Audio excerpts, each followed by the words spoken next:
University کا wi fi استعمال کرنا۔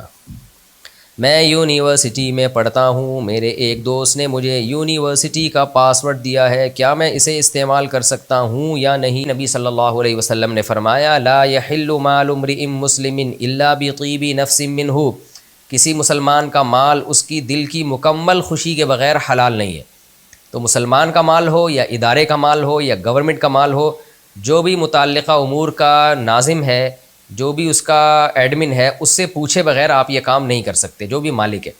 تو اب یونیورسٹی میں آپ پوچھیں کہ لاء کیا ہے، قانون کیا ہے، یونیورسٹی کی مینجمنٹ سے پوچھیں کہ بھئی اگر کوئی وائی فائی استعمال کرتا ہے تو یونیورسٹی کی طرف سے اس کی قانوناً اجازت ہے یا نہیں ہے۔ قانوناً کا مطلب یہ میں اس لیے کہہ رہا ہوں کہ بعض دفعہ اپنے طور پہ آفیسر یا جو مینجمنٹ اجازت دے رہی ہوتی ہے، قانون میں اس کی اجازت نہیں ہوتی۔